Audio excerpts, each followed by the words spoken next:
નમસ્કાર દર્શક મિત્રો, તુફાન એસબી ન્યૂઝ સાથે હું છું આપની સાથે પાયલ બામભણિયા। તો જોઈએ આજના મહત્વના સમાચારમાં। મુખ્યમંત્રી શ્રી ભૂપેન્દ્ર પટેલના હસ્તે દહેજમાં ગુજરાત સરકારના સાહસ જીએસીએલના દેશના સૌથી મોટા કોલોરોટોલિયમના પ્લાન્ટનું વર્ચ્યુઅલ લોકાર્પણ। વાર્ષિક 30,000 ટન ક્ષમતા ધરાવતું ₹350 કરોડના ખર્ચે સ્થાપિત પ્લાન્ટ અંદાજે 1,000 જેટલી પ્રત્યક્ષ પરોક્ષ રોજગારી પૂરી પાડશે।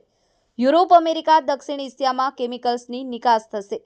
ગુજરાત સરકારના સાહસ દ્વારા ક્લોરીનનો ઉપયોગ કરી અને બેન્ઝાઇલ ક્લોરાઇડ, બેન્ઝાઇલ આલ્કોહોલ અને બેન્ઝાઇલ હાઇડ જેવા મૂલ્ય વર્ધિત ક્લોરીન આધારિત ઉત્પાદનો આ નવા પ્લાન્ટમાં કરાશે। જીએસીએલના કાર્યકારી વહીવટી સંચાલન અને મુખ્યમંત્રીશ્રીના સચિવ શ્રીમતી અવંતિકા સિંધે મુખ્યમંત્રીશ્રીને આ અંગે વધુ વિગતો આપતા કહ્યું કે રાજ્ય સરકારનું સાહસ જીએસીએલ 1973થી કાર્યરત છે અને દહેજમાં 2 તથા વડોદરામાં 1 મળી અને કુલ 3 ઉત્પાદન એકમોમાં કોસ્ટિક સોડા સહિત 35થી વધુ ઉત્પાદનો કરે છે। જીએસીએલે પાછલા 5 દાયકામાં પોતાની ઉત્પાદન ક્ષમતા વધારી તથા નવા ઉત્પાદનો દ્વારા સતત વિસ્તરણનું કર્યું છે।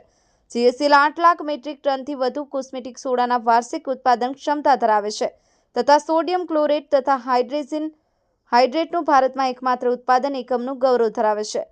મુખ્યમંત્રી શ્રી ભૂપેન્દ્ર પટેલે દહેજ ખાતેના જીએસીએલના નવા પ્લાન્ટનું આ વર્ચ્યુઅલ લોકાર્પણ કર્યું। તે અવસરે મુખ્ય સચિવ શ્રી પંકજ જોશી, મુખ્યમંત્રી શ્રીના સલાહકાર શ્રી એસ રાઠોડ, મુખ્યમંત્રી શ્રીના અધિક મુખ્ય સચિવ શ્રી મનોજકુમાર દાસ, જીઆઈડીસીના એમડી સુશ્રી પ્રવીણા ડીકે તથા જીએસીએલના વરિષ્ઠ અધિકારીઓ અને જિલ્લા અધિકારીઓ ઉપસ્થિત રહ્યા હતા। Safiq Patel, Toofan SB news.